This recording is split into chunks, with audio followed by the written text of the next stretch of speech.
से हम इस चैनल पर एक नई जर्नी स्टार्ट करने जा रहे हैं, जिसमें मैं आपको पढ़ाने जा रहा हूँ फिजिक्स, और बाकी टीचर्स भी हैं जो अलग अलग सब्जेक्ट्स पढ़ाएंगे।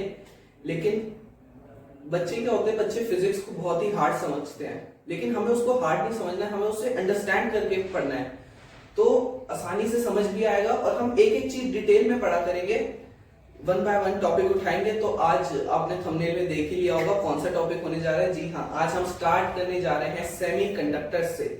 सेमीकंडक्टर्स ये एनसीईआरटी का लास्ट चैप्टर है। तो ज्यादातर बच्चे होते हैं कि वो छोड़ देते हैं लास्ट चैप्टर, पता नहीं ऐसे क्यों नाइंसाफी होती है, लास्ट चैप्टर के साथ बच्चे छोड़ देते हैं लास्ट चैप्टर को। लेकिन हम एक करके डिटेल में पढ़ेंगे, बहुत ही मजेदार चैप्टर है, तो साथ में पढ़ते हैं इसको। तो वन बाय वन हम डिस्कस करेंगे सारे, हर एक फैक्टर जो भी होगा इसका। तो सबसे पहले इंट्रोडक्शन से स्टार्ट करते हैं। सेमीकंडक्टर्स होते क्या हैं, सेमीकंडक्टर्स कैसे किस काम आते हैं हमारे लिए, कैसे दूसरे एलिमेंट से अलग हैं, उन सब चीजों को हम जो है इस लेक्चर में इंट्रोडक्शन के रूप में पढ़ेंगे। और हम पढ़ेंगे कि क्लासिफाई कैसे करते हैं हम सेमीकंडक्टर्स को, उसके बारे में देखेंगे। तो सबसे पहले जो है हमारे पास सेमीकंडक्टर्स का यूज क्या होता है। तो आपने सेमीकंडक्टर्स के बारे में पहले भी देखा होगा, आपने ये इमेजेस देखी होंगी या ये डिवाइसेस के अंदर देखी होंगी ये चीजें, लेकिन इसके बिना हमारी लाइफ बहुत ही यूजलेस सी है। सेमीकंडक्टर जो है हमारी लाइफ में बहुत इंपॉर्टेंट रोल प्ले करते हैं। जैसे कि ऑफ कोर्स ये चैप्टर तो इंपॉर्टेंट है ही, लेकिन हमारी लाइफ में भी सेमीकंडक्टर्स बहुत इंपॉर्टेंट है। जैसे कि इसका यूज कहाँ देखा होगा आपने, ये मोबाइल चार्जर्स में यूज होता है, जो कि हमें इस साल पढ़ना भी है रेक्टिफायर्स के रूप में। और मोबाइल चार्जर्स और मोबाइल फोन्स में यूज होता है इसका, टीवी रिमोट्स में यूज होता है, टेलीविजन, लैपटॉप और भी मेडिकल की भी कोई इंस्ट्रूमेंट्स होते हैं जिनमें इनका यूज होता है। तो आपने ये चीजें देख रखी होंगी पहले भी, तो इनके बारे में हमें अच्छे से ब्रीफली डिस्कस करना है। तो सबसे पहले आज जो हम टॉपिक देख रहे हैं वो हम देख रहे हैं classification of metals, insulators and semiconductors. तो तीन तरीके के हमारे पास एलिमेंट्स होते हैं, एक होते हैं मेटल्स, फिर होते हैं इंसुलेटर्स और फिर सेमीकंडक्टर्स। तो तीनों में फर्क क्या होता है हम उसे समझेंगे। तो इसको क्लासिफाई करने के दो तरीके हैं। सबसे पहला कंडक्टिविटी के बेस पर, on the basis of their conductivity, और दूसरा on the basis of their energy band, उनके एनर्जी बैंड के रूप में इनका हम क्लासिफिकेशन पढ़ेंगे। तो सबसे पहले एनर्जी बैंड वाला हम अगले लेक्चर में, प्रोबेबली अगले लेक्चर में कराएंगे, और इसमें हम जो है उनका यूज पढ़ेंगे कंडक्शन के बेस पर कि वो कैसे कैसे कंडक्शन सबकी अलग होती है, मेटल्स की, इंसुलेटर्स की और सेमीकंडक्टर्स की। तो सबसे पहले हम बात करने जा रहे हैं classification of semiconductors according to their conductivity.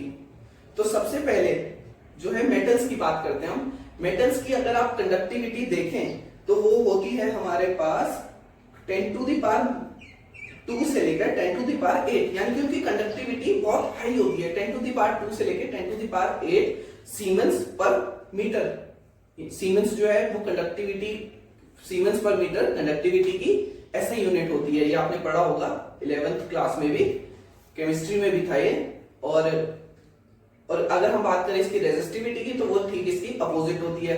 तो रेजिस्टिविटी कितनी हो जाएगी इसकी, 10 टू द पावर -2 से लेकर 10 टू द पावर -8 तक, यानी कि रेजिस्टिविटी इसकी बहुत हाई है, नहीं सॉरी लो है, गलती से बोल दिया कि रेजिस्टिविटी जो है मेटल्स की वो बहुत लो है और कंडक्टिविटी बहुत हाई है। इसलिए इनका ये जो है गुड कंडक्टर होते हैं इलेक्ट्रिसिटी के, इसमें से जो है करंट इजीली फ्लो हो सकता है। और वहीं अगर हम बात करें किस, तो दूसरे नंबर पे हम बात करते हैं इंसुलेटर्स की। तो इंसुलेटर्स की रेजिस्टिविटी बहुत हाई होती है। रेजिस्टिविटी लगभग उनकी होती है 10 टू द पावर 11 से लेके 10 to the power 19 ohm meter, यानी कि ओम मीटर आपको पता होगा रेजिस्टिविटी की ऐसा यूनिट, और सिग्मा से जिसको हम कंडक्टिविटी बोलते हैं उसकी यूनिट क्या होती है, सीमेंस पर मीटर इनवर्स, सीमेंस पर मीटर कह सकते हैं, सीमेंस मीटर इनवर्स, जो मर्जी कह दो। तो इनकी जो है रेजिस्टिविटी वो बहुत ज्यादा हाई है, किसकी, इंसुलेटर्स की, तभी वो जो है अपने अंदर से करंट को फ्लो नहीं होने देता। तो अगर करंट फ्लो नहीं होगा तो पुअर कंडक्टर ऑफ इलेक्ट्रिसिटी है, यानी कि इसकी रेजिस्टिविटी कितनी होती है 10 टू द पावर 11 से लेके 10 to the power 19 ohm meter, और जो कि बहुत ज्यादा हाई है। और वहीं अगर हम बात करें इसकी कंडक्टिविटी तो वो बहुत लो होगी इंसुलेटर्स की, वो लगभग होती है 10 टू द पावर, इसका ठीक अपोजिट हो जाएगा 10 टू द पावर -11 से लेकर 10 टू द पावर -19 तो इस तरीके से हम जो मेटल और इंसुलेटर्स को कंडक्टिविटी के बेस पर अलग करते हैं कि मेटल्स की जो है कंडक्टिविटी बहुत ज्यादा हाई होती है और इंसुलेटर्स की कंडक्टिविटी बहुत ज्यादा लो होती है। और अब हम बात करते हैं सेमीकंडक्टर्स की। तो सेमीकंडक्टर्स की जो है वो तो ना तो मेटल जितनी हाई होती है मतलब कंडक्टिविटी, ना तो मेटल जितनी वो हाई होगी और ना ही इंसुलेटर जितनी लो होगी, वो जो है बीच में होती है। इसलिए जो है सेमीकंडक्टर्स इंपॉर्टेंट है क्योंकि हम उनकी कंडक्टिविटी को कंट्रोल कर सकते हैं, हम उसका करंट कंट्रोल कर सकते हैं कि उसके अंदर से कितना करंट हमें भेजना है, हम वो कंट्रोल कर सकते हैं। इसलिए जो है वो जो है हमारी लाइफ में बहुत ही इंपॉर्टेंट रोल प्ले करता है सेमीकंडक्टर्स। तो उसकी अगर हम बात करें किसकी, रेजिस्टिविटी की, तो वो भी होती है 10⁻⁻5 से लेके 10⁻6 तक, -5 से लेके 10⁻6 तक, यानी कम से लेके कितनी ज्यादा हो गई, ओम मीटर, ठीक है। तो रेजिस्टिविटी कितनी हो गई, 10⁻⁻5 से 10⁻6 तक। और कंडक्टिविटी इसके अपोजिट कर दीजिए, 10⁻5 से लेकर और 10⁻6 तक। तो आप देख सकते हैं कि इसलिए जो है सेमीकंडक्टर्स इतने इंपॉर्टेंट है हमारी लाइफ में क्योंकि वो जो है करंट को कंट्रोल कर सकते हैं। उसके अंदर ये पावर होती है कि करंट को हम उससे कंट्रोल कर सकते हैं, जितना करंट हम चाहें सिर्फ उतना ही भेजना है। तो हम इसलिए सेमीकंडक्टर्स का यूज करते हैं उसमें। तो अब सेमीकंडक्टर्स भी जो है दो तरीके के होते हैं। सेमीकंडक्टर्स दो तरीके के होते हैं। पहला होता है एलिमेंटल सेमीकंडक्टर्स, क्या हो गया, पहला हो गया एलिमेंटल सेमीकंडक्टर्स, दूसरा क्या होगा हमारा कंपाउंड सेमीकंडक्टर्स। आपको नाम से ही समझ आ रहा होगा, एलिमेंट मतलब जिसमें एक ही एलिमेंट यूज होता है, जैसे कि हमारे होते हैं ये सिलिकॉन या फिर जर्मेनियम, जिनके अंदर हमारा एक ही जो है मेटल एलिमेंट, सॉरी मेटल नहीं एलिमेंट यूज होता है। तो पहला एलिमेंटल सेमीकंडक्टर जैसे कि एग्जांपल क्या होगा इसके, सिलिकॉन और जर्मेनियम। तो पहला हो गया हमारा ये, और दूसरा कंपाउंड। कंपाउंड में जो हमारे तीन तरीके के होते हैं, एक होता है ऑर्गेनिक कंपाउंड सेमीकंडक्टर, एक इनऑर्गेनिक सेमीकंडक्टर और तीसरे ऑर्गेनिक पॉलीमर्स। तो कौन से हो गए, पहला ऑर्गेनिक, दूसरा इनऑर्गेनिक और तीसरा ऑर्गेनिक पॉलीमर्स।